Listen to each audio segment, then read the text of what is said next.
be glad when we could dance on the show to that. We need to play. We need to gotta play get that out some loud space on the between show. us and our cameras. Yeah, I know, right? It's Y'all like got making it walls work. behind us. I'm gonna fix that. I'm making gonna it fix work. that in post. Don't worry. I'm gonna Look, fix it in post. I might knock my whole set down, but I'm still dancing. I'm making it work. Because Hey, I will knock some everybody. shit down. This is the BOP, the Blerd official podcast. We're already excited to talk to you guys. Oh my goodness, we are so happy you are here. I got to shout out my co-host before we go any further because we'll get to talking, and then I'll be like, dang, I didn't even introduce them, and they deserve a proper introduction. Wow. Okay, Hilton George, how you doing, Mr. Blerd Con? Oh, I'm doing fine. We've had an amazing summer. It's no longer 110 degrees out. Oh, I can actually go outside and not burst into flames. child. I'm happy. Oh, I am happy too because, honey, it was hot. It was hot even here in California. And in California, it's usually like a milder. No, it was 100 plus and was like hot. And it was just that dry heat. Like, who left the oven on when you walked outside? It was not good. Christi Renee, how you doing? Black Women Matter. I heard that. Don't ever get it twisted. Y'all know. Yes, I'm good. I'm back with another glass of champagne because I'm still celebrating. I love y'all. Still drunk. With a straw. With a straw. With a straw. See, I got a straw this week. This week she's a lady. I'm a lady. It's not even a lady. That you drink it faster with the straw. You know that's the trick. That is true. It's a trick. It's a trick. I'm good. I'm excited. I'm excited too. Oh my gosh, guys, we are so happy. We have a new episode of the BOP. It's been a minute. We have been like busy. Like we have literally been Comic-Con. Like he said, summer, it's been hot, but we've been hot in these streets, honey. It has been so much, hot in these streets. You heard it here. It has been so much Comic-Cons happening. It has been so much stuff happening, so much work happening. So we've been, you've been watching reruns, but hey, hon, this is a new one. We are back. We are black and we are excited. I hit it all, right? You did. That was a lot. Yes, you did. That was good. And we have done it all, but guys, oh my goodness, one other place that has been back and black and they were doing it all was the Olympics, guys. Oh my goodness. If you watched the Olympics this year, honey, it was black boy joy, black girl magic. I'm not taking away from any of the other athletes, but our people showed up and we showed out. And all of us Blerds, I feel like I turned a corner as an adult because I watched every single night of the Olympics. Okay. I cannot say that I have taken advantage of the Olympic programming as much as I did this year. And it was so amazing. They know how to produce a show. Like, we literally fall in love with these athletes. We're cheering for them. We're crying for them. They are doing things that we can't even imagine. Like, I couldn't do half that stuff. Like, I was like, my back hurting the other day, and somebody was like, "What you do?" I go, I took my braids out. I did nothing, and I've got to go get some random regular movement.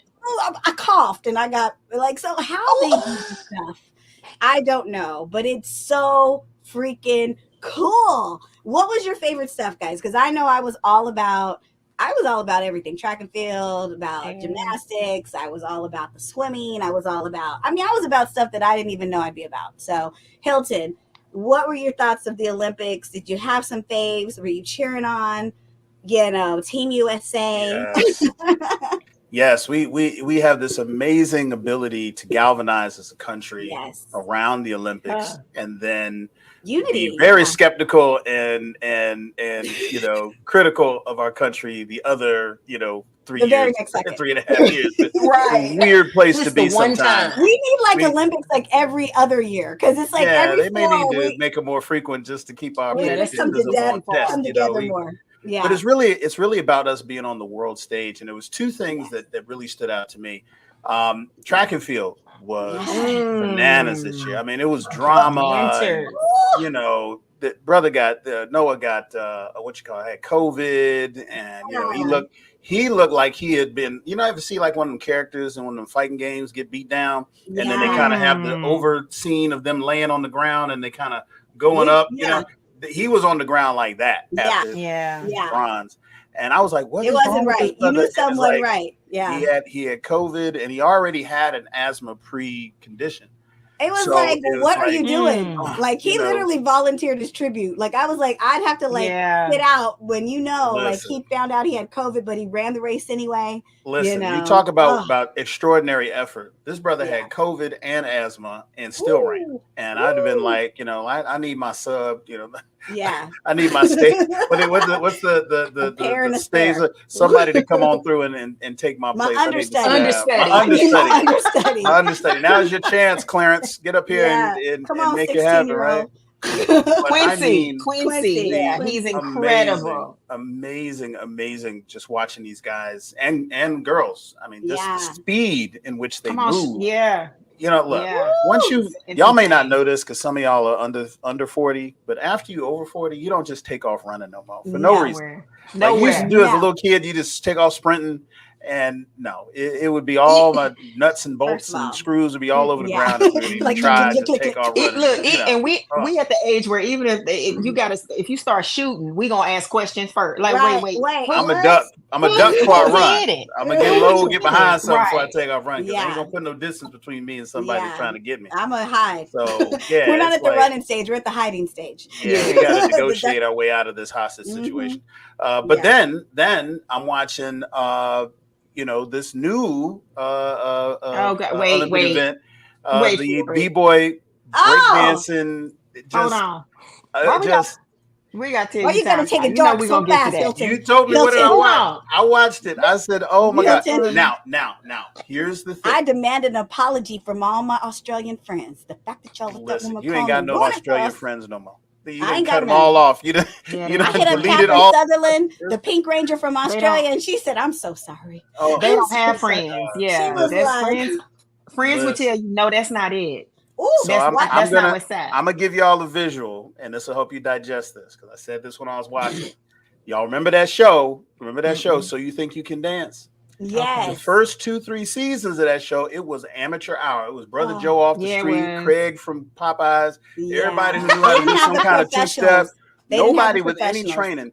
And there was like this one girl got on the show in like season 3, and she had took like half a ballet class and could do a split. And from there on, all the competition was drawing in people with like amazing talent from Juilliard and Alvin Ailey and all this stuff. And then the show became the gold standard of where dance was. But after those first 2 or 3 seasons, where it was just Joe and Schmo and Craig from Popeyes coming out, this was season 1. This was season 1 because it was bracket format, just like basketball, right? Yeah. So we got to see the bottom of the barrel. The first 2 days was just anybody who signed off on a piece of paper that they could break dance. And you got to think. Who let these people in? Who were the You're Australia on this? And if you know Australia, there's nothing in Australia. There's a reason why it was a prison colony. Nobody from Australia wants to be in Australia. You don't know any Australians still in Australia. I don't either. Listen, everyone I know who's ever come to America from Australia, ICE had to send them home. They did not voluntarily get back on the plane. All right. No, I'm not joking. No, look, okay, but let me finish. So, friend, imagine you are in Australia, a country with 3 black people, one Aborigine. It's true. No b-boy culture. But now all of a sudden there's this new sport that has to have a representative, and you get this PhD doctor in hip hop movement or some whatever her credentials are. Some that they you don't know what b-boying is. What do you know? You're a new department in a new sport. You ain't even got a gym yet. You ain't got t-shirts. But and she says, I'm a movement person, and I feel that she probably doesn't want to sign up. Hilton, you can't talk no more. Be quiet. I've been in Australia in the last 3 or 4 years, right? Australia has culture. There is a huge Asian community. Black people are moving there. It's not like I'm saying, it's not like Brooklyn. Like it's not the boogie down Bronx where this stuff, it's not LA, South Central where this stuff as long as they got spiders 18 inches long, it never will be. Hey, but I said stop talking. There were a lot of people that could have went there that would have been better than this woman. Like, it made me so I'm just mad. saying the government don't know how to reach those people. Those folks, I can't. But piece of cardboard. They could have. I can't. I just I can't with you. You know what made me mad though, because she literally broke the only people we're talking about is her. Like, we're only talking about her, and now we're talking about that the whole category got they just said we ain't gonna do this next. They ain't gonna do this no more because we done drugged them. LA. We're coming to LA where it's like a huge. They gonna bring it back. Yeah, they got to. Like, I'm like, please, because the culture, like, where were the people who were on, what was that MTV show where they had all the dancers and it was like so dope in the 2000s? America's Best Dance Crew. Yes. America's Best Dance Crew. ABBC. Right. Ain't nobody got their numbers. Not in the Olympics. The Olympic Committee ain't got their numbers. I still follow Hawk to this day. He was one of the greatest ones. Yeah, but it's a bunch. I mean, I had friends that were in Keely. But Karen, shout out to Keely. But the Beat Freaks, like, they were part of the Beat Freaks, almost won. I'm telling you, like, you had to go once you got through, and I'll close here. Once you got through the carnival show, that was the first round of brackets, and you started getting into those top 3 brackets where you had those top 8 people. Then we had then you saw people who had ability. You saw some folks Asian kids they be breakdancing. Now I knew the Asians was gonna bring it because they listen. Now, you ain't had no question. Okay. But they really showed some ability toward the end. But most of us had checked out because it was like 19 hours long. It was a whole day, and so we wasn't gonna sit through 15 rounds at a carnival show to go all the way to the finals. But it got better. Circus. Yes, the circus. Once the circus left town, it got better. It did get better. Cannot with you. Take the mic. He is not, I'm trying. Please give me the mic. So listen, let me say what I love so much about this overall was the drip, honey. We had grills. We had nails. Olympics. We're talking overall. We had hair. Like the whole Olympics. Yes, because that was the original question. And somebody just took us down the whole vortex. Listen, the beauty that I saw, the just shimmer, the glow, the melanin, it was unmistakable. It was undeniable. Black. And again, y'all right. This is the one time, and it wasn't like this in Japan. But Paris did something. I don't know what it was. But with Snoop and Flavor Flav all over the damn place, Snoop and Martha together, like all of the things. Like we got a cultural experience that was just phenomenal. It was a phenomena. It was again every beauty. Somebody did a compilation video, baby, of the beauty of some of these treks.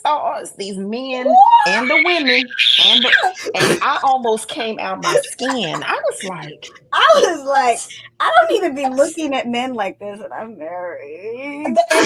And they had the video was about their when they would introduce them and they little things that they would do, and I'm like, this is what I'm talking about. See, this is for the people. This is what the rest of us know. Everything is not, we don't stand and walk like it was us. It was who we are. It's where we come from. You felt the roots, not the roots, but the roots. Of who. It was beautiful. Listen, that's what I enjoyed the most. I love seeing people put things together and go, it's a lot to talk about. I mean, again, to see the podium bow, from with Simone and Jordan bowing, that whole thing, you can't buy that shit. Like that was it was iconic. Did not know that was the first time that it happened too. All black women, all black podium. Yeah, never happened before. Never. It's like, in the hundreds of years. So they had to come for it. Yeah.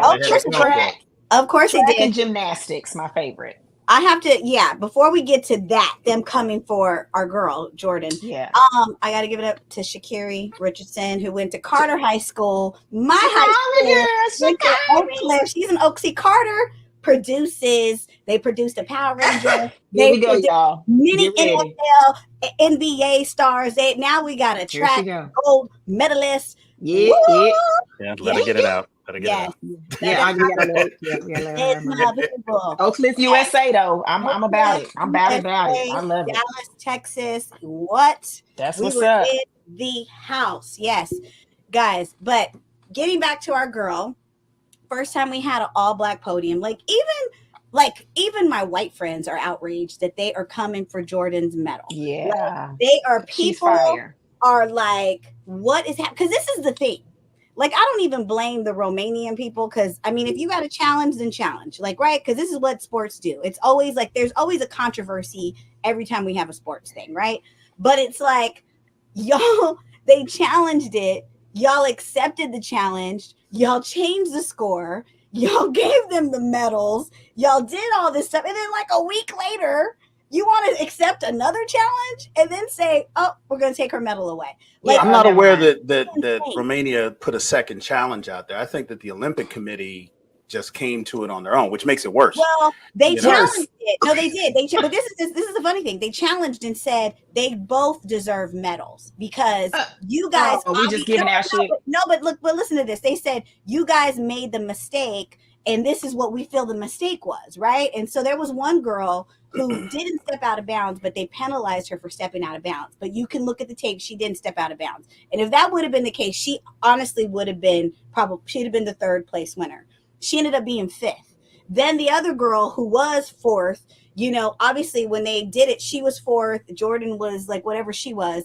And they were like, oh, Jordan even didn't get her extra point because of the level of difficulty. So then so it's just like, who are these? Like, who are the judges? Who's the committee? It's all the committee's mistakes. And it's like, these girls are young, 20-year-old, young girls. And y'all are putting them like, I forget the other what's her name? Ali Rosserman or whatever. She's the one who was on the Olympic team a few years ago. She said, this is so cruel. Like, this is the cruelest thing I've ever seen where y'all are doing to these young women. Like, you gave her the medal. The thing is over with. And now you're going to take it away and say you need to send it back. Like, this is so cruel. And it's not their mistake. It's yours. The only people who are at fault are you, the people in charge. Like, that is what's so crazy. And you're right. That's the crux of it. Yeah, conspiracy. The crux of it is that if you just peel away all the challenges and all that bull jab,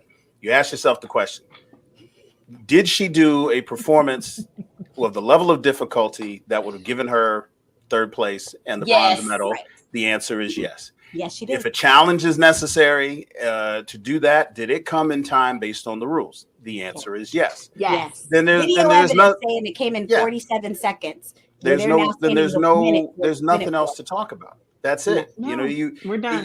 You can say it's a technicality or a bad call or somebody who's in fifth. She's not even in the mix. I'm not even gonna put her in the discussion. That's unfortunate. It that just gets so confusing. We're just talking about this one right here. Yeah. If you know enough to be able to establish those basic facts, this person did a performance that was on a level that gave them a correct score based on what they did and executed it to that level. And by the point system in which we judge these things puts that person in third place, which means the bronze medal, that there shouldn't be any other discussion, because that's y'all's mistake. Y'all are the ones that didn't put her in the right category to begin with, which is why there had to be a challenge in the first place to even get her to switch out the bronze for, the third place. So if I'm on the committee, I'm shutting it up because we screwed up. I don't want to highlight how much more we screwed up. I keep going back and forth and going back and forth, and I don't even know that the Romanians are even asking for this. They're not. They're not. So it's like, who are we helping here? Like, who is being best served with technicalities? Well, I will say who gets medals. It was like almost like when the Romanian government or whoever, like their president or whoever he is, he was like, I'm not going to closing ceremonies. It was almost like, we're drawing a line. And then that's when they were like, well, we'll take her medal away. Like, because it was almost like, are you kidding me? Are you letting a state a country dictate like who wins, who like you're and Romania? What is the GDP of Romania to be talking like that? What do they make? Those medals did America bring to the table? What's that place worth? The most medals, the most. We got states bigger than Romania. What's happening? Exactly. We outwon the world. I mean, it was for once. This is like was fair. We had talent show up and show out, and that's now China. If China was talking smack, I'd be like, oh, okay, I see what it is. Well, a little bit. Yeah, because the fact like they're like a vital competitor, like it's like they own the diving, like they own some things, but it's like, no, are you kidding me? And it wasn't Nadia Comaneci. I mean, it wasn't like, come on. Exactly. That's y'all's claim to fame. I get it, and I respect that, but it's just, but you know what? This is what it's interesting because it comes on the heels of a constant attack. Here we have a Simone Biles coming back into the games after having made her point about Black women and mental health. And I need a moment.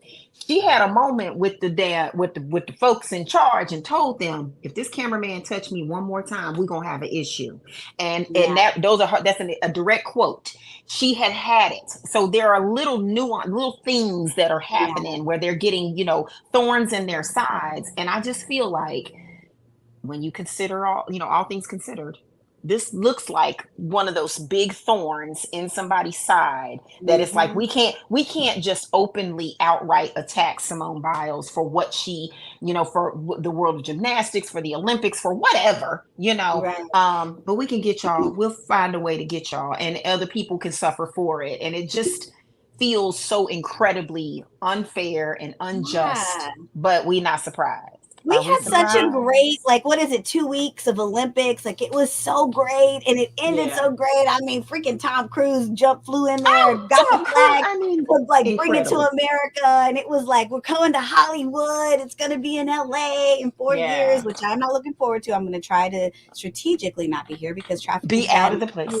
Can you imagine what traffic's going to be like? You have a $10,000 a night Airbnb. I can probably rent my place out. Get that money. Get your room ready. Get the room ready. I'm going to start construction right now. We're going to put up some bunk beds up in here so we can fit 10. The extended Olympic Village. Literally, guys. I'll come manage it for you. It was ended so wonderfully, ended so great, and then they come with this. Like, what a way to just It's got to be something. It's got to be. It's something. Like. All I know is they'd had to come. The actual president of the Olympic Committee would have to come to my house and knock on my door. Hope I come to it to get that medal. Yes, because I'll be rocking it at the club, on social media, biting it. No, I'm not sending this one in. Y'all figure that out. What's the ice skater? I forget his name. He's a famous ice skater. Now he's a commentator. And Adam, I forget his name. Anyways, he did a whole video on this. And he was like, first of all, it would be locked in the safe. And I would be like, I don't know where that medal is. Like, you would have to, like, he was like, there ain't no way I'm just going to mail it back to you. Like, no way. Like, we're going to appeal. Be like the jewel of the sea from Titanic. He was so outraged and was like, I cannot even believe that they are trying to do this to this young woman. And she was everything. Like, she gave, like, the ratings that these women gave to the, the Olympics without gymnastics would not, it would be boring. Like, it's almost it's a vital part. Gymnastics, you got the track and field, vital organ. Basketball, you got the swimming. Like, it's like outside of that, everything else is just filler, right? And I hate, obviously athletes are amazing. I'm not dogging their sport, but when it comes to popularity, there's a reason there are certain sports and people are crazy over these sports. So it's like, these are the queens. Like, how dare y'all come for one of our queens? It's just so bad. But they can't stand that. We can't stand that. Look at that podium, those 3 spots. Like, it just was too much. It's too much for the world to embrace, and world orders and world powers. It's just a lot. It's a lot. That picture, I've seen that picture everywhere, and people, like, literally everyone I know, famous, not famous, they're like, y'all are never going to take this image away from us. The rational world, we loved it, but there's that population. I wanted to make note of something else that struck me as ironic, and I hadn't seen anybody else with this take, so maybe I'm crazy, but you guys tell me. How ironic is it that Sha'Carri she got disqualified for smoking weed for last Olympics, and then this year's Olympics is sponsored by Snoop Dogg. Like, how? And then they made the torch look like a spliff. I'm sitting there like, I'm kind of like the irony of the superimposition of these two, Yeah.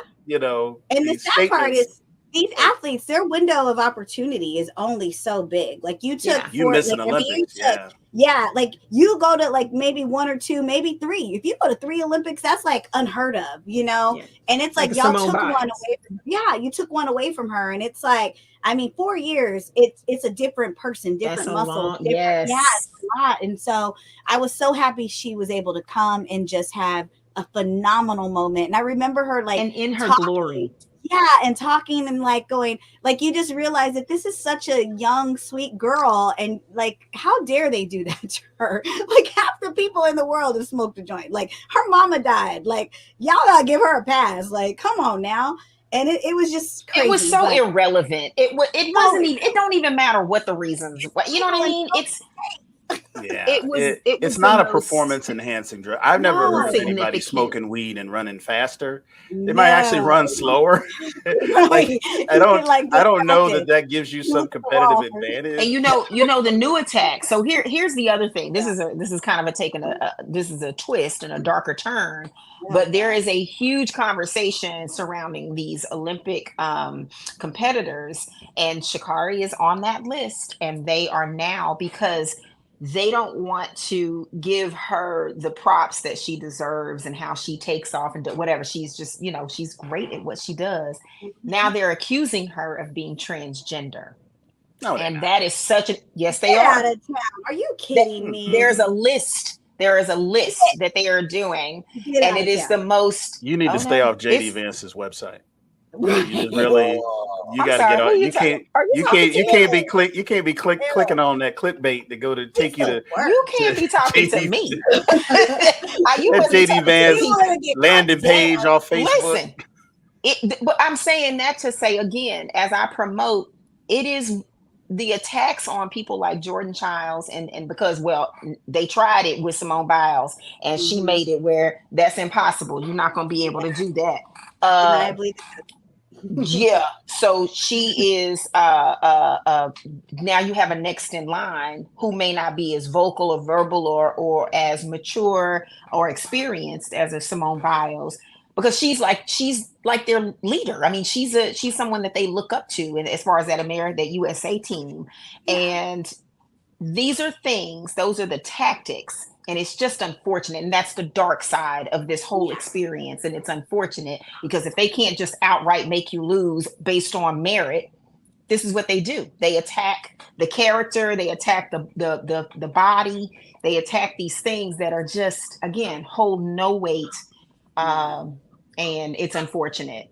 So that's probably the darkest side of it. It's sad. It's really sad. But I hope they figure this thing out. But she's a champion. We don't care what nobody say. Jordan Childs, Sha'Carri, all of them. They performed and they represented well. Yeah, with or without a medal, she is our champ. She is our girl. We are like Avengers Assemble. You need us to show up to the Olympic Committee meeting. We will all just put it on your Instagram. We'll all show up to support you at the trial, because we are not giving this medal back. And if they take it away from you, we're gonna give you 10 more. Right? Okay. Oh my gosh. So guys, we had homework assignment, really good homework assignment that I was like, we've been waiting 2 years just to have this homework assignment. House of the Dragon season 2 came out, and I mean, it started off with a bang, and then I don't know how I feel about the season, Hilton. I feel so torn. Because, like, I really thought, like, I'm not gonna say I hated the season, but it just didn't, for me, it just didn't escalate like Game of Thrones. Like Game of Thrones, boy, every single, like, I mean, it was like you would be screaming at your TV because it was like nobody was safe. Nobody, and I mean, they literally, season 1, I mean, they killed Rhaenyra's son. You know, he got ate up by his own cousin, ate him by the dragon. It was just like we were dying. She turned and looked at the camera, and it was a son for a son. And then they come back, like first episode, they go after him. You know, Daemon sends his people he goes after him. And I mean, they took a son. They just took the wrong son. They took the baby son. And it was just like, oh my God, this is Game of Thrones. They always do things that are going to disturb us. And then it just fizzled out. Or it just like they got stuck in that. We're going to set up the season 3 and 4 of everything. Like everything's going to be, they just announced that it's only going to go 4 seasons. This is all it's going to do. But I mean, they literally like, season 2 was just a setup for season 3 and 4, and it made me so mad. It was, and you know, I mean, what I was saying is that they had a job to do, and that was to bridge the gap between season 1 and season 3. And there's a story that has to be told, and they only had so many episodes. And the thing you got to remember, that's the difference between Game of Thrones season 1, 2, and 3 and House of the Dragon, is that they didn't have budget for dragons and special effects in Game of Thrones. That's why we didn't see any dragons, not even in flashback, because they didn't have a budget. Right. Yeah. They didn't have dragon money. McDonald's you have dragon money? Like, you know, they didn't have dragon money, so we didn't see no dragons till season 4. Right. So they got dragon money. They got better CGI. They got a great special effects team. And this is a time when dragons are everywhere, so they had to do it. So they had to tell the story of the dragons before, you know, they did it. Now, I was hoping that this finale was going to show part of the onslaught of the Dance of Dragons, where the war, and they've pointed to this every episode. They talk about, well, we over here fighting all these nation states, but once these dragons start fighting each other, it's out of our hands. We can't stop them from fighting each other. We can't influence a battle between 2 dragons. They don't kill us no matter what. So this is getting out of control, and everybody kind of realized that. Yeah, we see that, and it got the foreshadowing of it because we've seen dragons fight, and we see the power in which they wield. My point is that they didn't take it that next step to give us that bang at the end of the season, the payoff for all of the. I mean, come on, man. Damon's been at he's been at Heron Hall. He's been at Heron Hall. He's been at Heron Hall for 5 episodes, walking around. Stay in a haunted house that damn long. Exactly. He in this haunted house, got this witch. She done told you she 400 years old and she an owl. Right. And then gonna hand you a drink, say have something to drink. And, he gonna drink it. Like, and then wake up in the meeting the next day, like, huh? Like, you know. So I'm and then keep drinking. So, I mean, and even then, I understand what they're trying to do. They're trying to show that the prophecy is what we see in the finale of Game of Thrones, where you have the Khaleesi, who is the dragon, who is instrumental in fighting back, you know, the Night King, et cetera, and him realizing that and falling in line, like, damn, this really ain't about me. All this time I thought it was about me. It ain't about me. And I've seen a vision that there's something bigger, and we need to win so that we can be prepared for what's going to come in 150 years. And that, you know, was relevance enough, and I liked it, and it was good storytelling. But I'm with you. I was kind of like, give me some more dragons fighting. Let me come on now. Let me, you know, because look, give us some fighting. When Vhagar was heading toward the Dragon Island, I was like, oh, he's about to get lit up because he don't know there's 4 dragons waiting on him. Come on, Vhagar, we ain't gonna jump you. Come on. All the dragons was everywhere. It was like, huh? What's Vhagar's like? He's like, no, Vhagar, turn around. He's like, no, you're not doing it.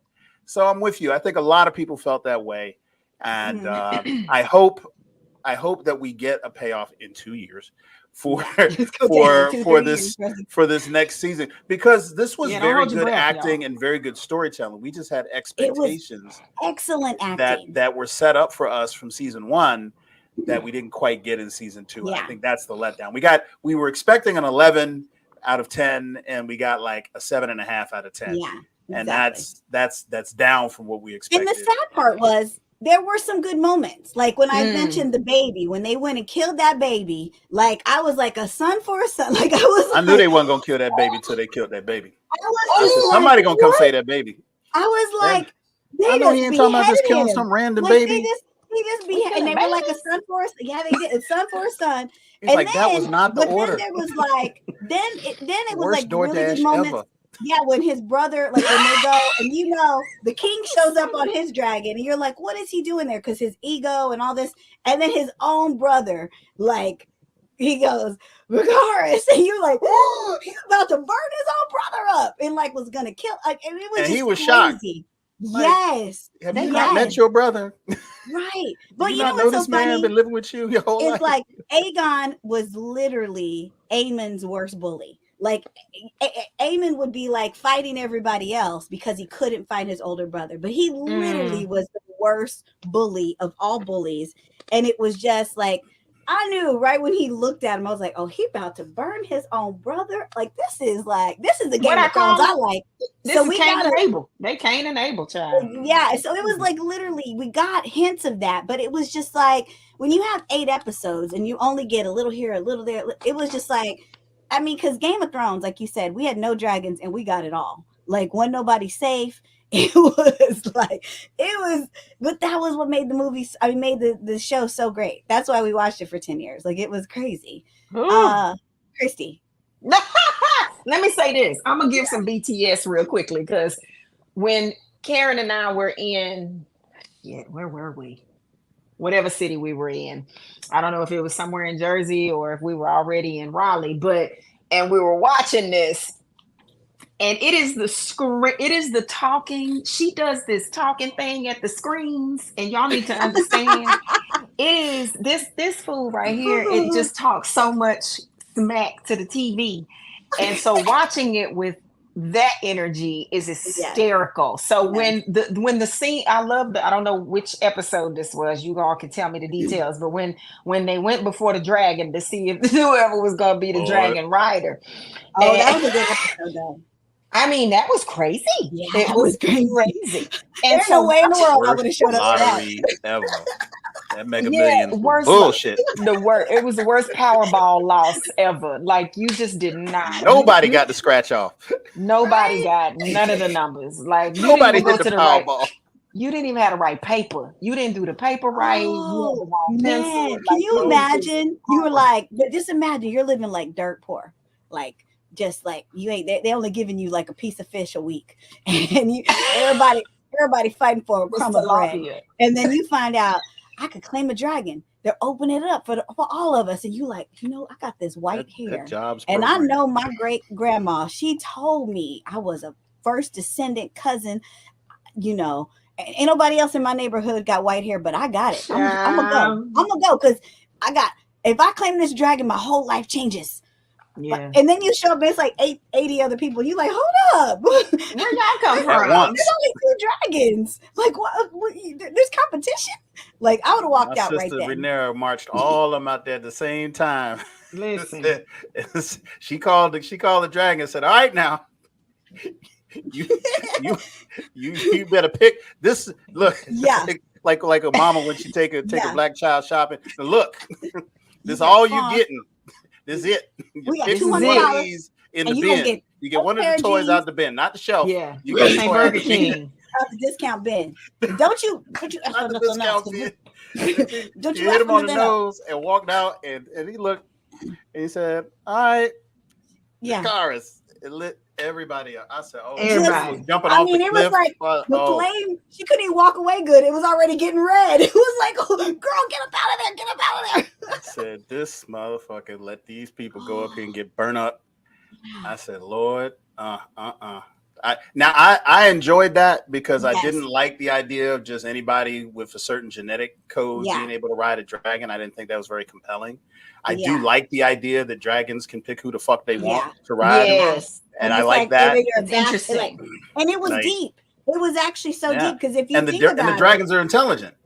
Like, they're literally scoping these people out like, hold on. Well, you up here screaming at me right before I about to light this person up. Yeah. You got some brass under there, boy. Let me, maybe you can ride. And yeah.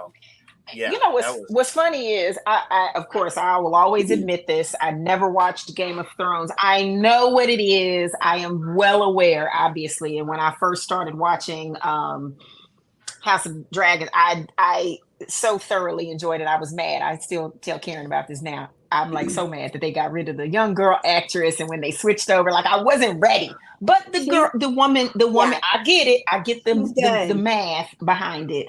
But I was like, oh my God, I enjoyed her so much. I just didn't get to get the full, I wish she had gone, it had gone a whole season. I don't think they realized like the younger she version was gonna be that good. So good. Because they literally, they cast the adults. and then they had the kids just to start the show, and they were always going to only do a few episodes, but they were so good that they were really, really good. I was attached. We were all mad. We were all mad that she had to leave.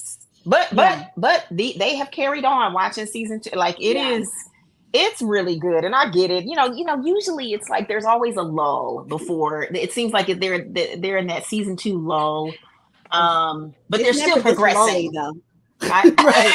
It's lully. It's over lully. It was over lully. But what I will say is that if you look at it from a writer standpoint and from like a story, like Hugh getting that dragon, like you think about it, Hugh is, his mother is the sister of, what is it, of Damon, and I mean the king, like she was the sister, right? And so because they felt like she was too out there and she was too loose, they kicked her out of the kingdom, right? They literally kicked her out because they just didn't like, I mean, she could have just been an outspoken woman of her time. Like, she just was too much. So she had to go and work in a whorehouse, basically. And she had to do what she had to do, right? And so when she had her son, she kept telling him, you are just like your cousin, who is the king, and his brother Damon. You are just like them. Don't let anybody ever tell you that. So the dragon he ended up getting was his grandpa's, the one that kicked her out. So how poetic is that? That when he goes and they burn, the dragon's burning everybody up. Come on, and so he's burning everybody up, and the man who ends up claiming that dragon was claiming his grandpa's dragon was the illegitimate bastard son that he did not even claim. So imagine that, our grandson, so that's like so poetic. So well, see, I knew he wasn't going to die because they had done so much build up and backstory of him that we were getting invested. And if he had just got off, I'd be like, well, that was a waste. But you're right. It's this, this idea of it's a cultural shift within that universe, right? Within that world, because up until then, it was like you had to be of noble birth, you had to be Targaryen or Valyrian to ride a dragon, and it was part of what made you noble is that you had this ability. And now you open it up like a jobs program for everybody to kind of anybody to try and do. What does this say about And so I get it. And it was a great story to tell. And it was a great evolution of a story to tell that I was hoping was the setup. Because like, oh, all right, fine. The stage is set. Now we got dragons. All the dragons. You got a dragon. You got a dragon. Everybody got a dragon. We're doing dragons. And then we didn't do dragons. We went to credits. And I was like, it was like you had to give us something. You had to give us something. They didn't get a chance to really do nothing with the dragons. They didn't get to move the ball forward. After season 3, but damn. Now, all of this is to say that the level of drama and intrigue and storytelling never went down. Right. It's just the overall plot arc took a pause, probably one step sooner than it should have. And and I don't think that was necessary. 10 episodes. Like season 1 was 10 episodes. This was 8 episodes. Like, come on. All of these need 10. Like you need 10. Because this is the moment everybody realized how screwed up the situation is. The queen mother is like figuring out how the hell do I just leave with my son? I can't stay here. This is all going to be bad. And then the Allison ass, I can't stand her. Right, and the whole she's been rotten from the very beginning. Yeah, and you're seeing all the bastards starting to come out, and like, oh, that's my man's son. Like, oh, he's not happy at all. Like, you're getting all this plot, and I'm like, they just didn't pay it off. So I think a lot of people agree with you on that. But it's still a great watch. Again, if you already got Max. It's not like we went to the theater and spent $35 an episode to see it. So you're not losing anything. It's worth your money. It's great television.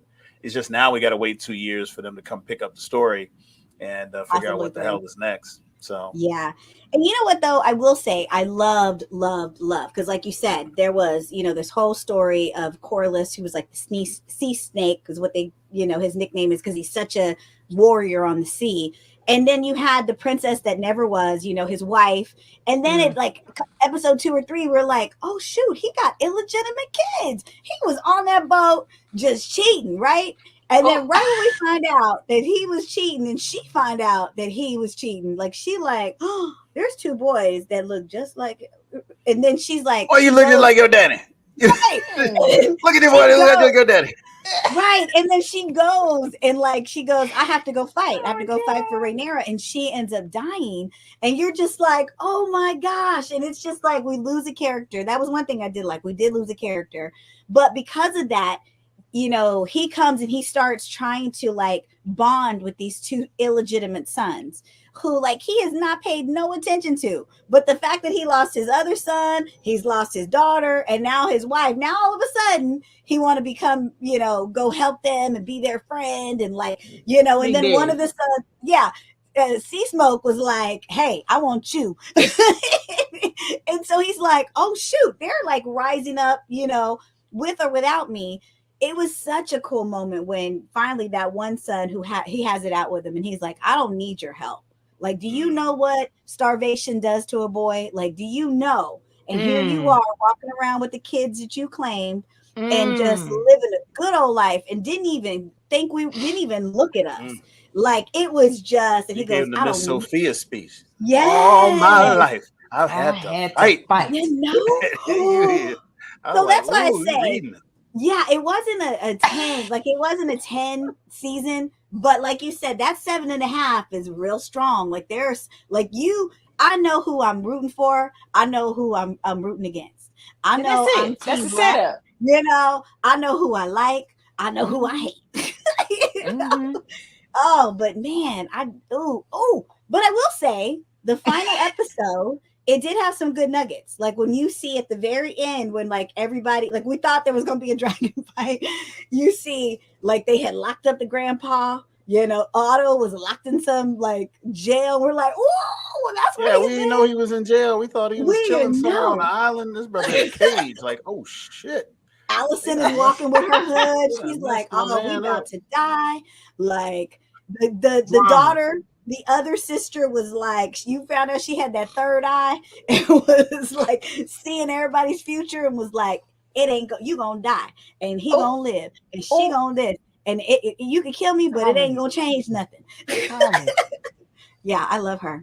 Oh, so I mean, it was like we got so much in that final moment, but it was just like, I just wanted to see a battle. I wanted to see somebody, you know, do somebody wrong. I wanted to see somebody tortured. I mean, you know what it always gives us? They got to drag it out. Left everything open. They left everything open. There was no closure. And that's great if you got another season in the can that's coming out in 6 months. Right? But we got to wait 2 years and all this stuff is just hanging open. I don't like that at all. You'll be there. And you'll be right there on opening, you know, when they release them first 3 episodes. You know, I'm gonna have my popcorn ready. Not complaining. Yeah, it's like I'm ready to see more Matt Smith. Yeah, he was so good. It's so funny. He's always the prince that's pissed off at the queen. He's the Prince Regent in The Crown. He was the Prince Regent. And to see him come full circle and be like, it's not about me was very significant. Yeah. You know, he went through all that to get that army. Yeah. And then to have him turn around and be like, all right, look, you the queen, you got to win. This ain't about me. It's about you. And boom. Yeah. So. It was pretty dope. Okay, so I mean, this is how they always do us nowadays. Like, it's not like the old days where you get like these primetime shows and like they go back into production. They get a couple months off and they go back into production and we get a new show every September. Like these streamers, they make us wait. Like I've been waiting. Like I'm literally I'm looking at every single thing that Ross Duffer posts about Stranger Things, and he gives us a nugget every here or there. And so guys, they had a D23, which is the big Disney convention. It was like, we got so much stuff. Like we got so many, like, and one of the things that I was just blown away, and I was like, it made me want it like right now. Ironheart, they brought the cast out. They brought Ryan Coogler out. I didn't even know Ryan Coogler was like executive producer of Ironheart. I knew it was getting done, but I didn't know he was. Like I just my Queen loved Ramonda. it. Yeah. I love that Kevin Feige knows what he has in Ryan Coogler. Like he's like, oh yes, here's the series. And I can't wait to see Ryan do his thing in a TV like Disney Plus, TV series where it's like we always get a movie. Like we got, Black Panther, Wakanda Forever, but it's like that's just 2 hours. We're gonna get like 8 hours of Ryan and like I'm excited. It's gonna be 8 to 10 hours of this Ironheart. I can't wait. But they had, first looks at Captain America. They had Moana. They had, all these great Disney, things. But Ironheart, Captain America were the two that I'm like, oh, because, I think Captain America, the movie comes out. It's like the weekend of Valentine's Day. So that's going to be the movie we're all going to rush to see after the con, wherever we are. We're going to go see it. But Ironheart, did you guys go crazy? I went crazy. Absolutely.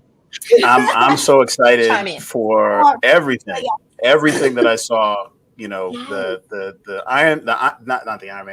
Captain America Brave World is going to be amazing. Having Harrison Ford on the board for that is going to be amazing. I'm really interested to see what they do with Ironheart. They changed. What we have to remember is that they changed a lot of the MCU trajectory when they moved from the Kang Empire, and now with the announcement of RDJ as Dr. Doom. I don't know what that's going to do. Okay, wait, I wanted to know how you felt because I had mixed emotions. Obviously, I was like, oh, but then I was like, dang. Oh boy, here we go. They did Kang like this. Like 2 minutes. You got 2 minutes. We drove him to drink, guys. We done drove him to drink. He went and got the gin. He got the gin. That's my drink. I had to do it. Okay, so how'd you feel? Because all of a sudden, here they are. They're going to bring Robert Downey Jr. to be money grab. The bad guy. Money grab. Absolutely. I think it's just that they were. He's not going to be. They were waiting. They were waiting for something to shift because they have this multiverse story that was going to be the key to the next two phases that fell through, obviously, with the Jonathan Majors fallout. And they didn't want it, but it still has to be there. You can't just build it up and not have it exist. And so they're trying to find a way to bring Dr. Doom in. Here's two things. On one hand, I think it's a terrible idea. RDJ is Iron Man, always has been, always will be. He had a great separation and it was amazing. They're going to bring him in as an AI and another. Absolutely perfect. And there is comic book canon for Iron Man to be Dr. Doom, but why? There's a lot of other actors that could have come in and done a great job. We are cannibalizing and it's this incestuous relationship that just the same actors kind of getting rolled into all these roles from if it's not Marvel, it's Star Wars, and they just skipping around Disney. And you Pixar. heard the payday, like how much money he's getting paid. Oh my God. Listen, they said, look, we need you to come clean this shit up. And he's like, all right. Like basically. And so it's a money grab. But it's on the other hand, the Russo brothers are coming back. Kevin Feige is all in. They did Infinity War, they did Endgame. Like those are the two best. It's gonna be an amazing movie, and I'm gonna love it. But I just really feel like Dr. Doom is as singular a character as Kang, and deserve the same casting consideration.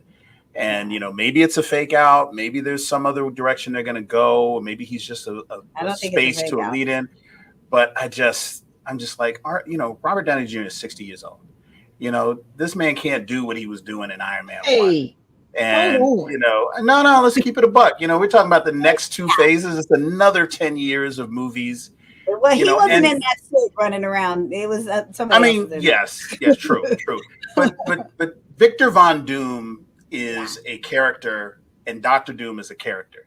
Yeah. Like it's just like Iron Man and Tony Stark are two separate characters. Yeah. He's the same way. So what happens when RDJ is out of the suit of armor? And he's Victor Von Doom. Yeah. And he's Victor Von Doom. I don't see it. And again, they got what 2.5 years to convince me, but I was like, oh, they really just were like, we need money. Like you know what's so funny is they've gotten into that phase where they're like, everybody's like, how are we going to save Marvel? How are we going to save? And I was like, save Marvel? Like, did we expect for it to be Infinity War Endgame? Like, it was like, come on, guys. Like, they built Disney Plus, which I have thoroughly enjoyed, and I don't know why they feel like they bought into the hype that they needed to save Marvel. Like, it's so weird. But Christi, what were your thoughts? Well, again, y'all know I am fully biased, unapologetically biased, and I love it. And I think that there are some twists. Clearly, we know that they are masters of the twist, and they can take these things on for face value that we think are face value, and they will take those things and they will give us something fresh and new. And I just don't doubt that that's another one of these situations. And again, I love the fact, like, I get that Victor Von Doom and Dr. Doom, like, for him to be a face, I understand that. I just feel like there's going to be something that's going to twist this whole story, because they're on the right track. The formula is working, and they're figuring out these things, and they know. I mean, it's the obvious, right? We know that Robert is Tony Stark and he's Iron Man, but with his face, he's Tony Stark. But we've also introduced, when you have a multiverse, when you have various timelines and people can be various people at any time. I mean, hell, I was saying this in the beginning when I first saw the reveal, Josh Brolin is both Thanos and Cable, and that's in the whole same universe. It's like, okay, it's the same thing. But again, I just think maybe we're going to get an opportunity to see how well they weave this tangled web of a story, and give us something, and it may be a torch passing moment, and then someone else is going to take that. But maybe this is a part of the hook, line, sinker, the bait, to get people invested, mentally, emotionally, have the conversations. It just keeps the fire going. And so, we got a couple of years before we see it. I hope so. It's hard because you look at Tony Stark, and it's like, Iron Man was so pivotal. He was such a, like, oh yeah. So I don't know. I mean, like you said, the Russo brothers are on board. If anybody can figure it out, if anybody can have a plan, if I'm going, we're going to run to the theater I have anyway. questions about the decision, but I have faith in the producers and directors to create a great movie that I'm going to love and probably hate that I love it, that kind of thing. Like, that's not what I would have done, but so awesome, fanboy, try to oh my God, reconcile. We're gonna give them a chance. We're gonna give them a chance. Yes, we're gonna give them a chance, and that's what this show is about. The BOP, the Blerd official podcast. We're all about giving chances. And guys, we had so much fun. We have had so much fun talking to you guys. It has been crazy. We've had a fun episode, and so we're just gonna stay tuned. We're like holding our breath for freaking Marvel. We're holding our breath for House of Dragon. We're holding our breath for 4 years. We're gonna get the Olympics, and we're gonna hold our breath, and we're gonna giving that medal back. We ain't giving it back. We ain't giving it back. Come on, Avengers assemble. We need to protect Jordan at all costs. Like, come on. Assemble. We need to be standing there like how they were when Thanos and all his people came. We just need to come out of everywhere and be like, what? She ain't got to do this by herself. What did they say in the movie? She's not alone. She's not alone. Jordan, if you're out there, we love you. We're sending you all the positive vibes. Take care of your mental health. Do not let these people bring you down. Shoot. No. You just got started. You got so much work to do. Anyways, guys, that's the end of the episode. We love you. We mean it. Until next time, it's the BOP, the Blerd official podcast. Bye.